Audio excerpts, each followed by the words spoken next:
Welcome back to another episode of this YouTube channel. That actually really hurt my thumb. What episode are we on now? 9 or 10? But anyways, I had some family here in town for the past week and a half. So let me take you guys to the Junkyard and I'll meet up with you back here after the Junkyard. Gotta give you guys something to watch, give you guys some content for this week. I wanna let you guys know you are not neglected. I wanna make sure I get you guys something for this week. I just want to show you guys also what cars look like here in Idaho that aren't introduced to salt for the winter. We're not from the Rust Belt, obviously. We're more on the West Coast, and cars do not rot away. Except right here and here. There's another one. There's a humdinger. Oh, maybe that too. I'm not using a Riviera as an example of something that doesn't rust, but what I was there for was some LS stuff. I want to look at some S10 parts and maybe a front section for the Riviera. So let's get into it. Let's go to the Junkyard. Let's see what they have. And then we're gonna meet up back here afterwards. So we are back at the Junkyard. I don't really know what I'm looking for. Go check out what kind of S10 parts they have. So everybody on the East Coast might be a little upset because of how many S10s are out here in these junkyards in Idaho. There's a ton over here. Nothing ever rusts away over here, because they don't use salt on the road, so cars last forever. Work on a 50-year-old car without breaking bolts. Let's go this way. Let's go see what they have, guys. Let's go check out what kind of S10 parts they have, what kind of LS stuff they have. Look for LS motors. There should be a whole handful in here. That little itty-bitty turbo there.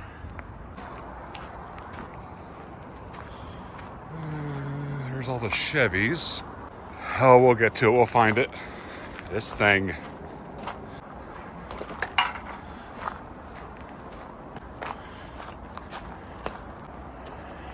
Here's one, pretty rough though. LS intake.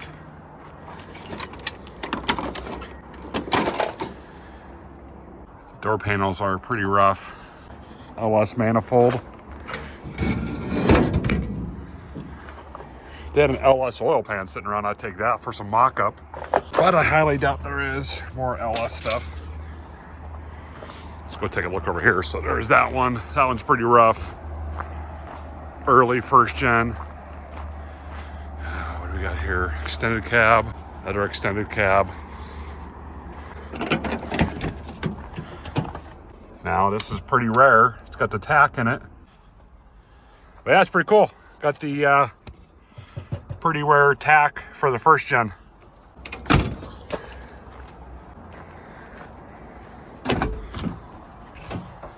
This one's completely been picked through. Dash isn't too bad, pretty good shape. Look at those door panels. Mint. The interior in this is actually pretty nice. What's left of it. The jumper seats. No fender flares like my truck. Let's go see what else they got. Kind of disappointing, actually. Is that a Chevy Citation? Look at this thing.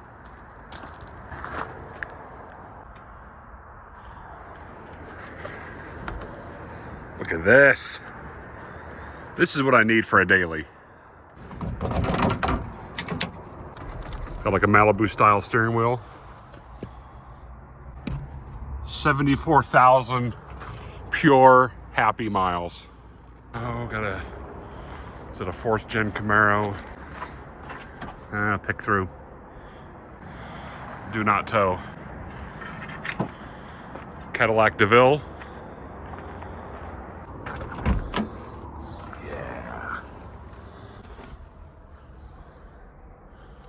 It is what Danny DeVito drove in Twins. Actually got some pretty good stuff here, surprisingly. Good stuff, but not good stuff at the same time. Here's a Chevy Lumina. Let's check this one out. I had a friend in high school who had one of these. Ouch.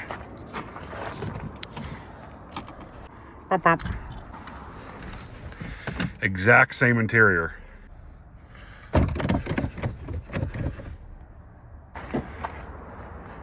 Another caddy. But look at these things, guys. I mean, they're absolutely just rust free. That's what I like about Idaho. I just sold one of those. I just had a LeSabre. No, it's not mine. Mine was a 97. Same color though. A Grand Prix. We can't see anything.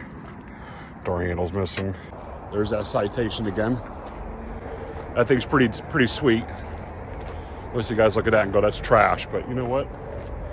I like trash. I like hoopties. Got the olds. Got the Pontiac, more GM stuff, which is what I'm a fan of.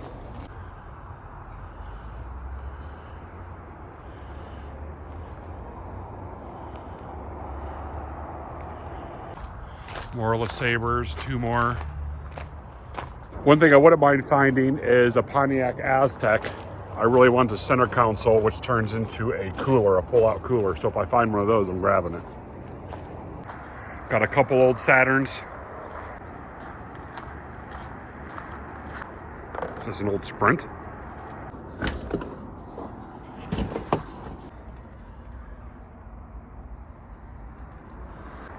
See, my LeSabre looked just like that. Not like that though. Another old Buick. And olds.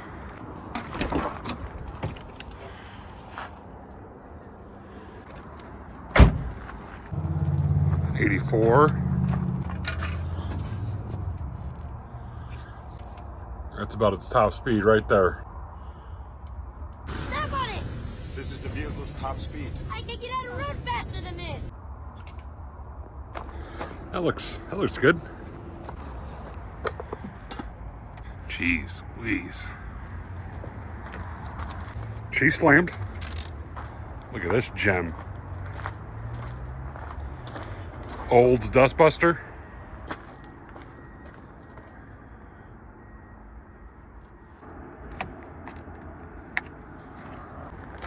A lot of old GM stuff from the 80s and 90s. No really any good first gen S10s. A little disappointing. A lot of LSs though. There's probably 12.5 LSs in here. Another cathedral port. I wonder if that's what the intake manifold came off of. Was this one? Possible. Who knows? 94 Blazer. Gone. Interior's trashed. Yes, I guarantee there's an LS in here. There's probably an LS in all these. I should hack off the front of that and put it on the front of my Riviera. Another one I can just hack the front end off. Cut it right here. Take that whole front end. Put it on the front of the Riviera. Make it a lot easier. I think I took the starter off this one. Honestly, I'd like to spend more time here. I only really had about 40 minutes, but I'm going to take off. Catch you guys at the house. But yeah, it was a little fun. Kind of show you some of the stuff we have out here. I just showed you some of the GM stuff. There's like 100 rows out here, if not more. But all right, guys, I'll catch you all at the house. Thanks for joining me at the Junkyard today. I had family in town all week. Actually, they were here for about a week and a half, so I really wasn't able to do a whole lot in the garage. My dad and my mom came into town. The reason I went to the Junkyard, mainly in the first place, was to look for LS stuff. Turns out there's probably 15 to 18 LSs there, everything ranging from a 4.8 to a 6-liter. Another thing that I wanted to see was if there was any Tahoes or Silverados with the whole front clip off. A thought that kind of ran through my mind was actually hacking off the front section of the Riviera, throwing on a GM front frame section, like I said, off of a Tahoe, Silverado, Yukon, so I can actually run an LS a little easier. Plus I'll have rack and pinion on the front of this. That would make this swap a whole lot easier if I did that. Easier in the sense that it would fit better, harder in the sense that I'd actually have to cut the frame and re-weld it, box it in. The welding and boxing in isn't the hardest part. Getting it straight and true would be pretty tough.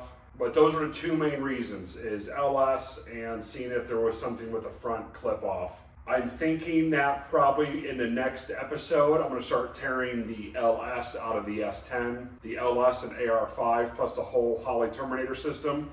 Start doing some test fits in here if I don't go down the route of hacking off the front frame section. I don't really wanna go down that route if I don't have to. You know, there's multiple ways to skin a cat, and I guess that's just the one I'm gonna have to figure out. Also, another note, let me know if you guys wanna see this, but when my father was in town, he told a couple pretty awesome, hilarious car stories. One story was when he did a cannonball solo run from Chicago to San Diego, stopping in Las Vegas. A couple crazy things happened along the way. Let me know if you guys want to see that story. A little bit off the beaten path, but it's also cool to see some of the family history on our side. I do want to start getting some big progress done in this engine bay. I got it torn down a little bit. I wanted to see what the dimensions were from my cross member to my steering rack, from my steering rack to the firewall, to figure out if I want to run a front sump oil pan or a rear sump oil pan if I go down this route. If I don't go down this route and I use a Tahoe or Silverado, Yukon, whatever, I'll just run a rear sump oil pan and call it there. Go through the whole brake system, get rid of the single pop master cylinder with the single brake line. These things are killers now. If you lose a brake line in any corner or get a pinhole, you lose your full brake system. If I can figure out how to run a master cylinder and brake booster from a GM car, a full unit, I'll toss that in. Like I said a little bit ago, I had family in town, so progress was a little slow in the garage this past couple weeks. I do apologize for that. We're gonna get back on track here soon.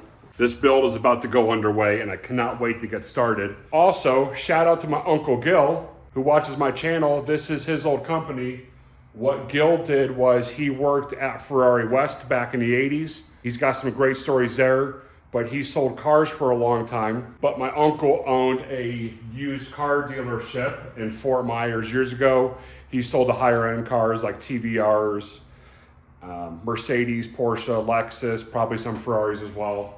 But that's his old company, so shout out to my Uncle Gil for noticing that in the background. I talked to him on the phone and he was super excited to see it. He got a huge kick out of seeing that license plate. He said he hasn't seen that in years. In the old palm tree logo, that is like the second or third logo that he had. I can't really remember what he said off the top of my head. Shout out to my father for getting me an early Christmas present when he was in town. He got me that Drake's Garage sign. Phenomenal. Thanks, Dad, for that. That is awesome. Somebody's already noticed it. It's only been up for 3 days and somebody already drove by and noticed it. Nick, by the way, saw it. It was kind of cool. I got my dad's sign here. Got my Uncle Gil's license plate from his old dealership up there. He had that dealership. I'm probably going to say it wrong. Let me know in the comments, Gil, if I'm right or wrong on this. But he had the dealership from the 80s into the 90s. I think until like the mid 2000s, something like that. I'm sure Gil might drop a comment down below. Let me know what years that was. But I was there at the shop a couple times. It was a cool dealership. He doesn't know this yet until this video drops. I really want to get my uncle out here to tell some car stories. He has the most unbelievable car stories that I have ever heard. And he's a great storyteller. He's got some stories that will blow your mind away if you hear it. The story about him moving out to California, stories of him working at the Ferrari dealership. I mean, just all of them. And he is a phenomenal storyteller. I want to get him out here and get him in front of a camera for 3 days and just tell stories all day. I would love to hear. My dad told me, Matt, you got to get him out here to tell some stories. My sweater's on inside out, and I'm aware of it. Also, my wife told me that these are old man pants. Is that true? Also got me a haircut. I'm feeling crisp and sharp. Because I'm a modern lorry driver, and modern lorry drivers are crisp and sharp. I'm going to meet up with a friend of mine, Andy, here probably next week and start talking over some logo ideas. He's actually the one that I've actually bought and sold cars with him before. Sold him a 40 Plymouth. I've bought a car off him. I actually bought this car out of his yard from another friend of mine, Charlie. But I want to meet with Andy, go over some logo ideas. Since the channel's starting to grow and I'm going to be here for a long time, I really want to get a logo made. Thinking about doing some t-shirts like I mentioned before. I'm seeing a lot of momentum on this channel. I want to kind of keep building that momentum. I would love to start doing a logo. I would love to start doing t-shirts. Anyways, I'm feeling like I'm ranting at this point, but I want to thank you guys for the support. I will catch you guys in the next episode. See you guys later.